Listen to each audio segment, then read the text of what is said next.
양의 우리 비유라는 제목으로 하나님 말씀을 전하겠습니다. 인간 세상에 많은 말들이 있지만 어떤 것이 진실인지 또 어떤 것이 거짓인지 이걸 가려내는 것은 쉽지 않습니다. 심지어 법정에서 판사가 진실과 거짓이 무엇인가를 정확하게 판결을 내린다고 할지라도 또 그 판결이 100% 진실이다 그렇게 말할 수는 없습니다. 왜냐하면 사람은 언제든지 자이든 타이든 자기도 모르게 아니면 의도적으로 거짓말을 할 수가 있고, 판결을 내리는 사람은 여러 증거를 수집해서 진실 여부를 가리는 것이기 때문에 그 증거가 거짓말은 아니겠지만 잘못 판단될 그런 가능성도 충분합니다. 그래서 판사가 판결을 내렸다고 해서 그것이 100% 사실이다, 진실이다 그렇게 볼 수 없는 겁니다. 때때로 어떤 사건을 보면 판결이 나고 오랜 시간이 지난 뒤에 완전히 뒤집어지는 경우가 있습니다. 새로운 증인이 나오고 새로운 이야기들이 들리고 사건이 전면 재검토되면서 진실이 가려지는 경우가 있습니다. 진범이 잡힙니다. 결국에 이 세상에서 하는 사람이 하는 모든 일은 완전한 것이 없다, 완벽한 것이 없다 하는 생각을 갖게 됩니다. 그저 우리는 진실에 근접하기 위해서 노력하는 것이지 사람이 하는 일에 완벽한 것은 없다 그렇게 말할 수 있습니다. 이런 점은 과학이나 사상이나 철학이나 종교에서 말하는 진리에서도 그대로 드러납니다. 사람들은 과학을 맹신하는 경향이 있는데 이게 과학적인 이론이다, 과학적인 주장이다 하면 곧이곧대로 믿으려고 하는 경향이 있습니다. 과학은 객관적이고 이성적이고 합리적인 것이라고 생각을 합니다. 이게 과학에 대한 믿음입니다. 한 2주 전인가 영국의 옥스퍼드의 명예교수인 리차드 도킨스가 다녀갔습니다. 이 사람은 만들어진 신, 이기적 유전자 이런 책을 내서 유명해진 사람인데 우리나라에서 인기가 굉장히 많습니다. 그래서 한국까지 와서 여러 방송에도 출연하고 그랬습니다. 이 사람은 대표적인 진화론자입니다. 교회와 신학에 대해서 굉장히 심한 비판을 많이 하고 논쟁하기를 즐기는 사람입니다. 그런데 이 사람의 주장도 가만 보면 과학에 대한 맹신이라는 생각이 듭니다. 과학에 대한 믿음이 강합니다. 자기가 읽고 자기가 연구하고 자기가 결론 내린 이론에 대해서 굉장한 믿음을 가지고 있는 겁니다. 그걸 논리로 잘 포장해서 기독교를 비판하고 신학을 비판하고 진화론을 숭배하는데 사용하는 겁니다. 그런데 자기보다 더 논리적인 설명을 하는 기독교 변증가를 만나면 이 논쟁을 하다가 갑자기 논리를 버립니다. 논리로 안 되니까 논리를 버리고 그 다음에 기독교를 우스갯거리로 만들고 비아냥거리면서 일관하는 것을 볼 수 있었습니다. 많은 무신론 과학자들이 과학이라는 이름을 가지고 진실을 말하는 것처럼 들리는데 알고 보면 사람은 세상에 존재하는 자료 속에서 증거를 수집하고 자기 이론으로 체화한 후에 논리적인 설명으로 남을 설득시키려는 것 뿐이지 그게 진실이다 100% 무조건 신뢰할 수는 없는 겁니다. 그래서 우리는 진실을 찾을 때 겸손해야 되고 진실을 알기 위해서 내 지식과 경험만으로는 안 된다는 생각을 가져야 합니다. 물론 사람이 하나님을 믿는 과정도 보면 지식과 경험을 통해 이루어지는 건 맞습니다. 믿음이 생기려면 성경을 배워야 됩니다. 설교를 들어야 됩니다. 예수님에 대해서 들어야 믿음이 생깁니다. 그래서 로마서에서도 믿음은 들음에서 난다고 이야기했습니다. 경험도 중요합니다. 한 사람이 살아온 여정 속에서 많은 경험들이 결국 예수님께 마음을 돌이키게 하는 결정적인 계기가 될 때가 있습니다. 그런데 구분해야 할 것이 있습니다.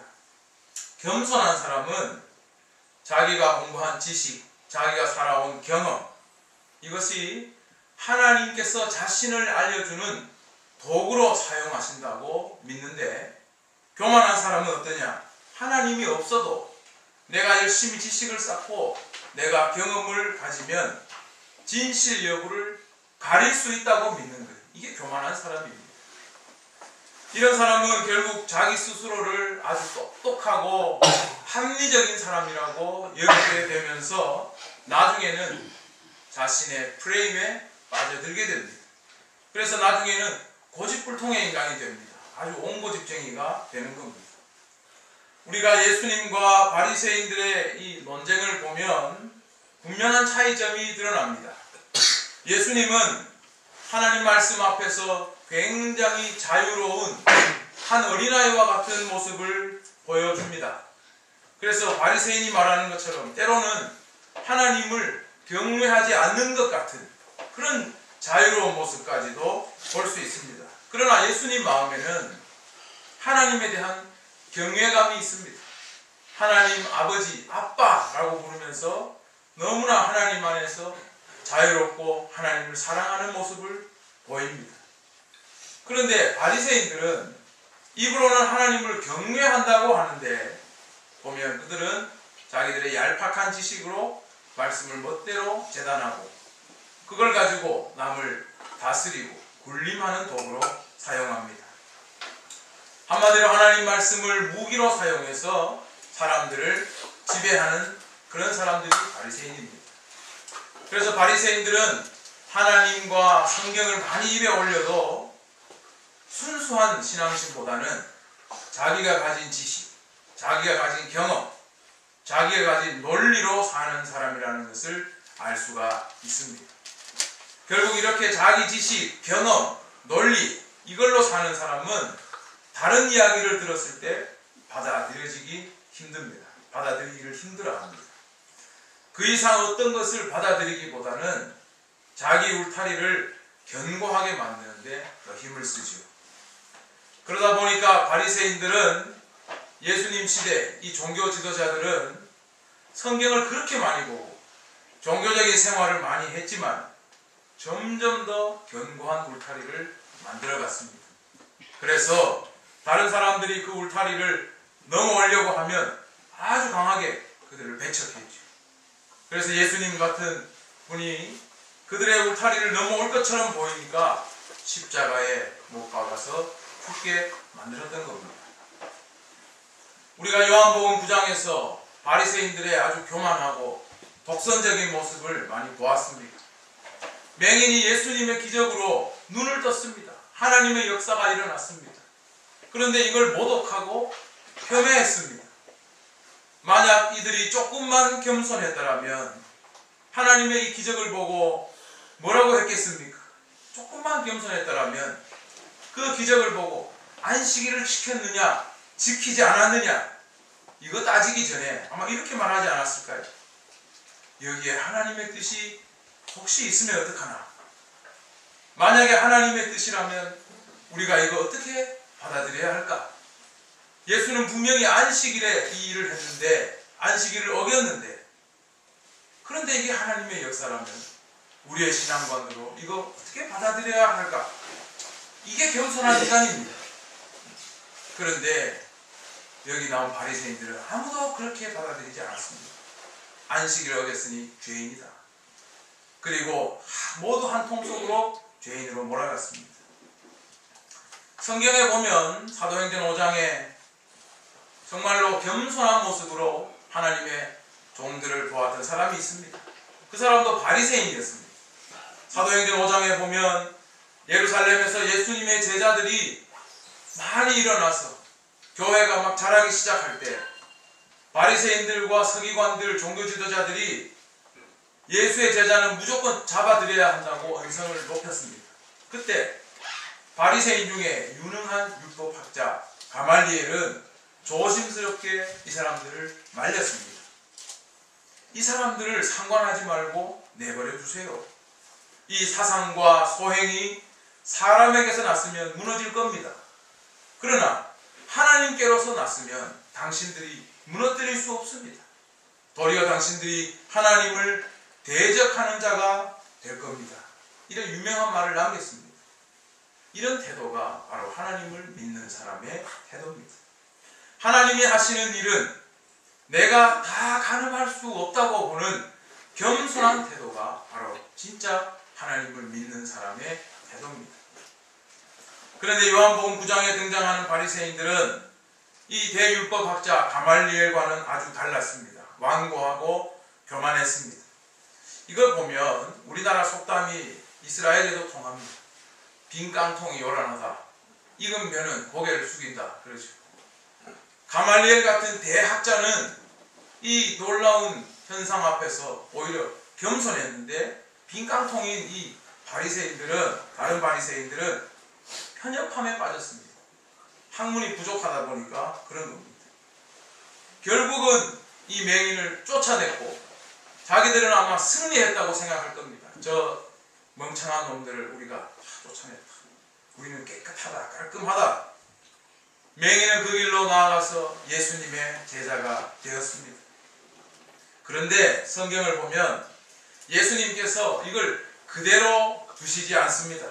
예수님께서 이 쫓겨난, 출교당한 맹인을 받아들일 때, 그래, 쟤들은 쟤들끼리 놀아라 하고 우리는 우리끼리 하자, 그러시지 않았습니다. 왜? 예수님은 온 세상을 위해 오셨기 때문이죠. 예수님은 하나님 나라의 기적을 폄훼하고 모독한 바리새인들을 향해서 경고하셨습니다. 그게 바로 우리가 지난주에 읽었던 9장 35절에서 41절에 나오는 말씀이었습니다. 나는 세상을 심판하러 왔다. 못 보는 자들은 보게 하고 보는 자들은 맹인이 되게 할 것이다. 그랬습니다. 그런데 바리새인들은 이 말도 심각하게 받아들이지 않았습니다.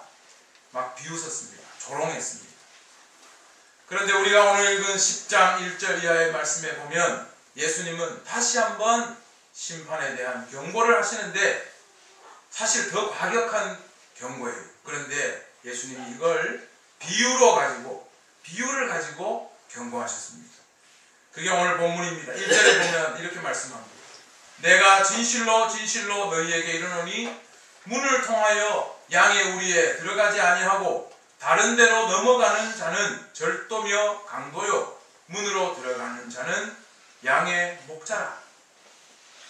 우리가 성경 보면 예수님이 진실로 진실로 이렇게 말하는 모습이 요한복음에 많이 나옵니다.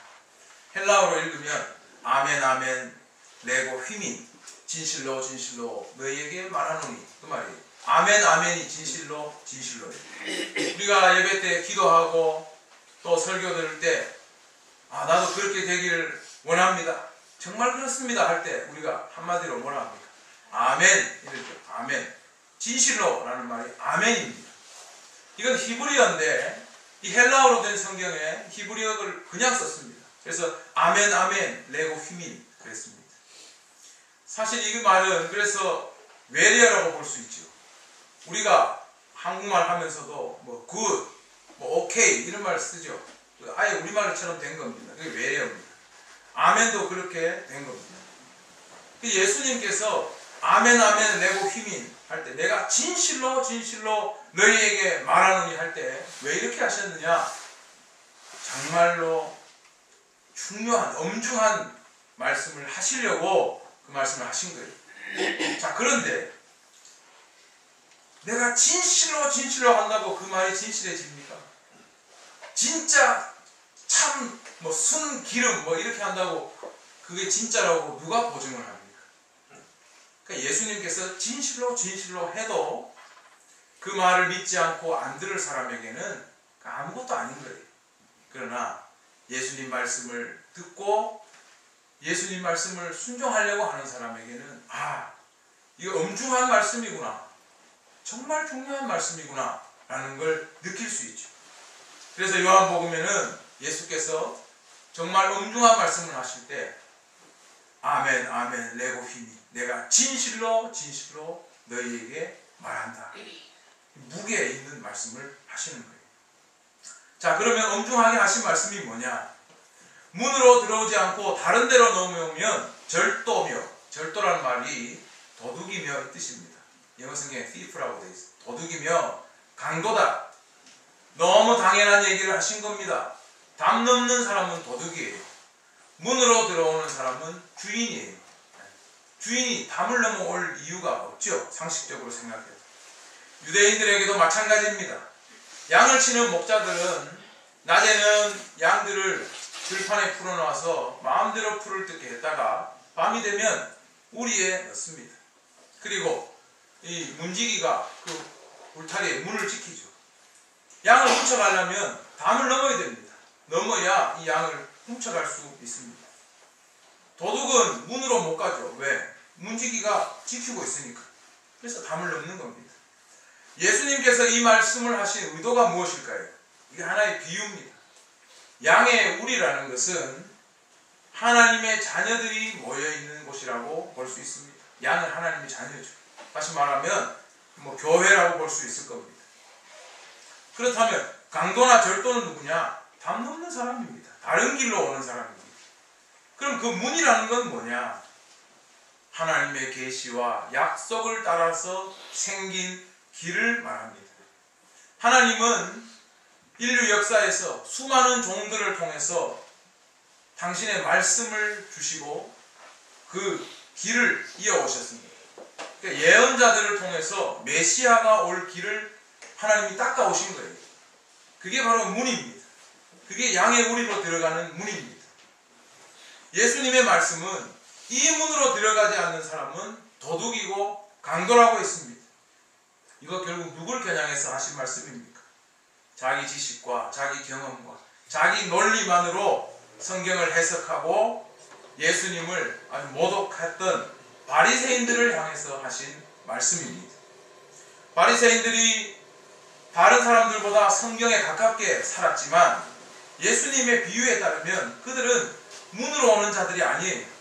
하나님의 계시와 약속을 따라오는 사람들이 아니라 자기들의 전통을 붙잡고 있는 사람들입니다. 담을 넘고 오는 사람들이다. 그 말입니다. 울타리를 넘어오는 사람입니다. 마가복음 7장에 보면 고르반 논쟁이 나옵니다. 고르반이라는 말이 뭐냐면 하나님께 다 바쳤다 이런 뜻이에요. 자기 부모를 섬기기 싫은 사람들이 부모님한테 돈 안 드리려고 고르반 하나님께 다 바쳤다 그러면서 하나님도 속이고 부모도 속이고 자기 자신도 속이고 다 속였던 겁니다. 그런데 이런 풍습이 아주 만연해 있었습니다. 그때 예수님께서 바리새인을 두고 하신 말씀이 있습니다. 이 백성이 입술로는 나를 공경하는데 마음은 내게서 멀리 있다. 너희가 하나님의 계명은 버리고 사람의 전통을 지키는구나. 예수님께서 책망했습니다. 바리새인들이 하나님을 잘 섬기는 것 같아요. 고르반 하나님께 다 바쳤다. 그런데 알고 보면 하나님을 속이는 거죠. 자기 조상들의 전통을 숭배하고 있는 겁니다.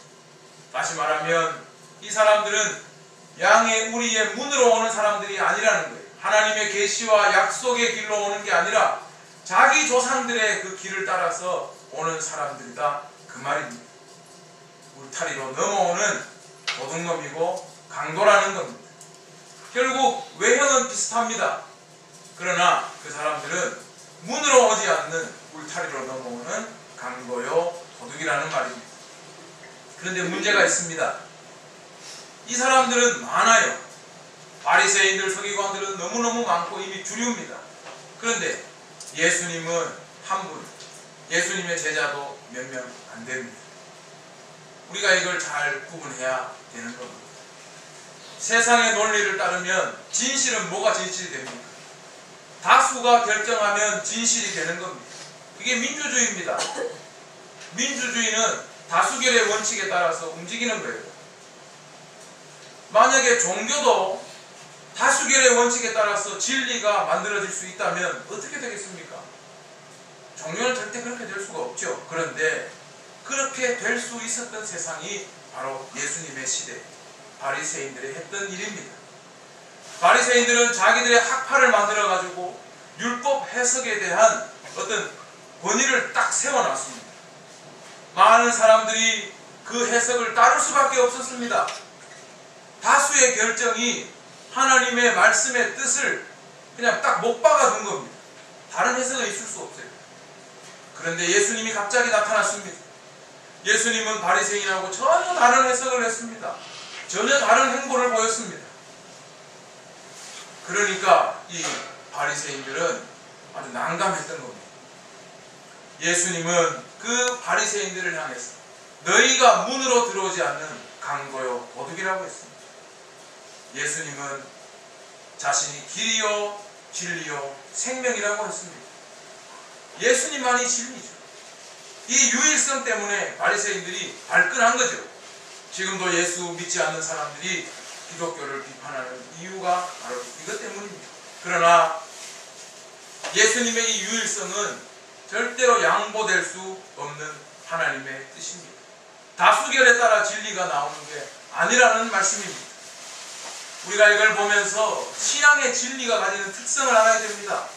신앙의 진리는 많은 사람들이 옳다고 하는 그게 진리가 아닙니다.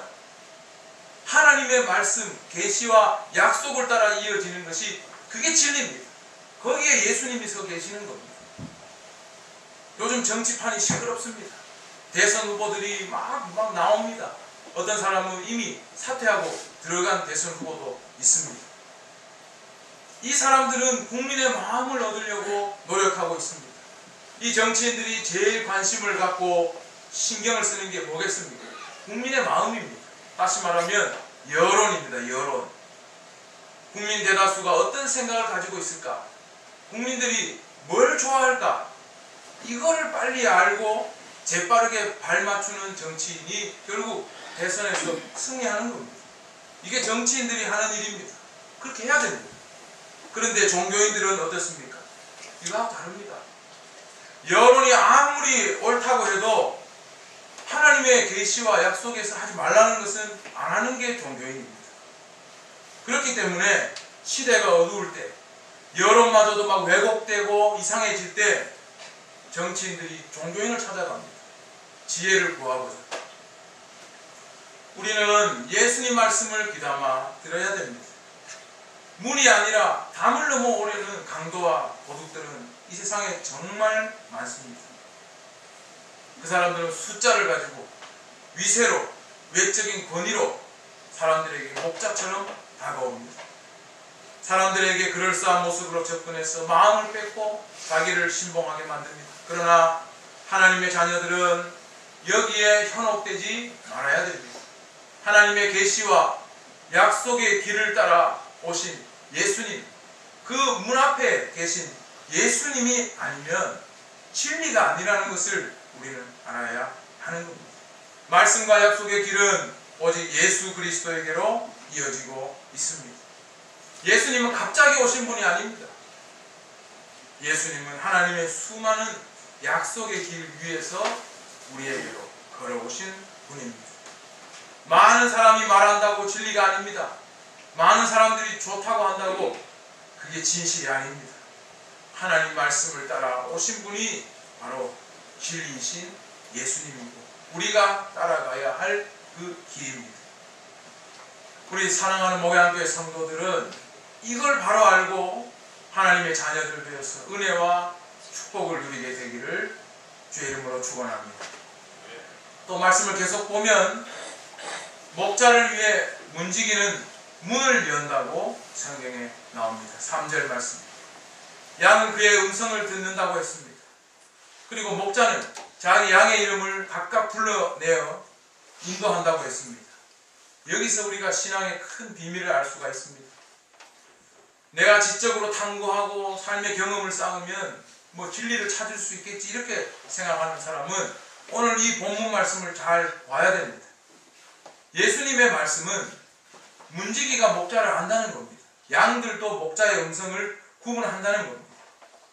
문지기가 누군지는 성경에 안 나옵니다. 그러나 세례 요한이나 아니면 다른 선지자 같은 하나님의 종이 아니겠습니까?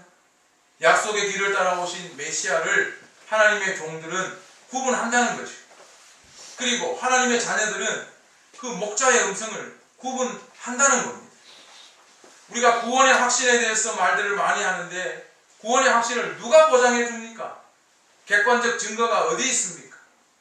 그것은 하나님이 보장하시는 것이고 구원받은 자기가 아는 것입니다. 제 얘기가 아니고 3절에 나오는 말씀입니다. 목자가 들어올 때 문지기가 문을 열어주고 양은 그 음성을 듣는다고 했습니다. 양은 목자의 음성을 구분한다는 말입니다. 이걸 다른 말로 하면 하나님이 택한 백성은 예수님의 음성을 들을 줄 안다는 거예요. 하나님의 자녀로 확신하게 된다는 말입니다. 막 대단하게 이렇게 한다고 그가 하나님의 자녀가 아니라는 말입니다. 하나님의 자녀는 예수의 음성을 들으면 딱 안다는 거예요. 양은 목자의 음성을 안다는 겁니다. 예수님과 하나님의 자녀들의 이 관계에는, 이 목자와 양의 관계에는 그 누구도 알 수 없는 아주 신비한 소통의 방법이 있는 겁니다. 목자와 양만 아는 그 관계가 있는 겁니다.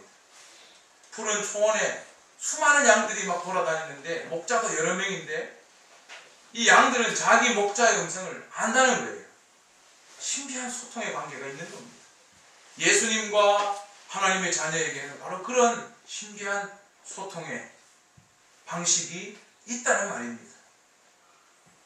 그래서 세상 사람들이 네가 예수 믿는 증거가 뭐냐, 그걸 내게 보여줘라 하면 딱히 설명해 줄 말이 없어요. 말을 해도 알아듣지 못하는 거예요. 목자와 양의 신비한 소통의 방법이 있기 때문입니다. 그런데 예수님은 이 양들을 그냥 뭉뚱거리로 부르는 게 아니라는 겁니다. 나는 목자, 너희들은 양, 이게 아니라 하나하나 각각 부르신다고 성경에 나옵니다.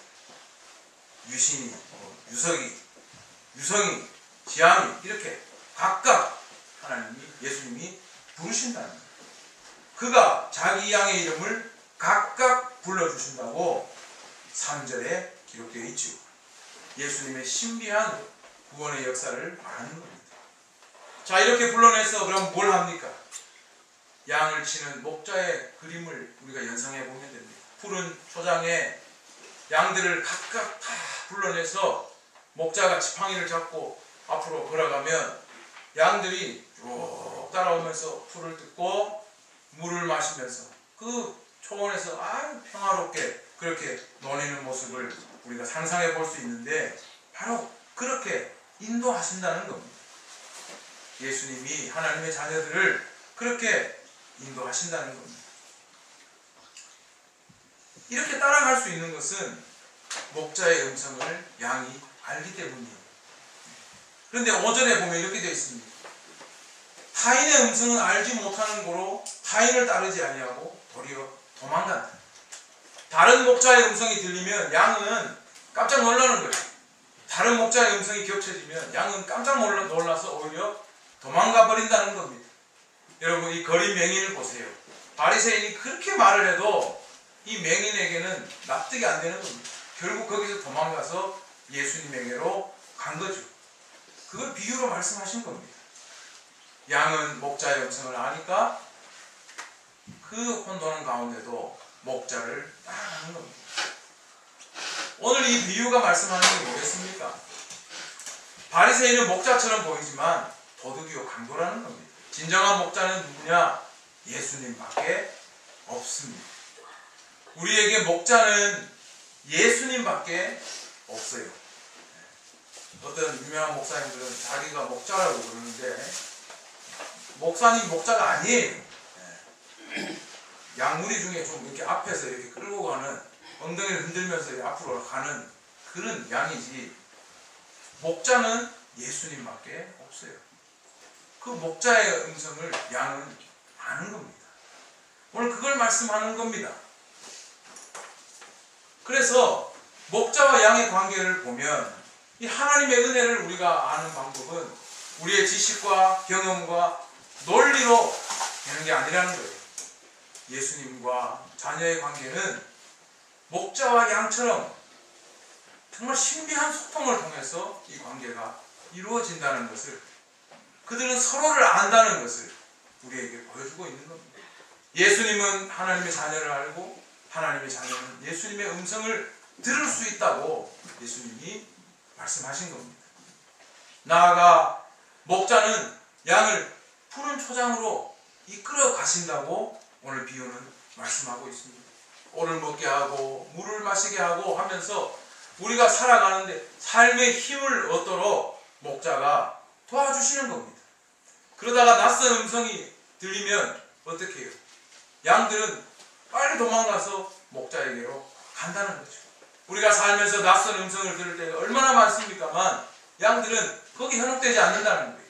목자의 음성을 듣고 빨리 도망가서 목자에게로 따라가 붙는다는 겁니다. 예수님은 목자와 양의 관계를 통해서 당신과 당신을 믿는 사람의 관계가 바로 이런 것이라고 우리에게 가르쳐 주신 겁니다.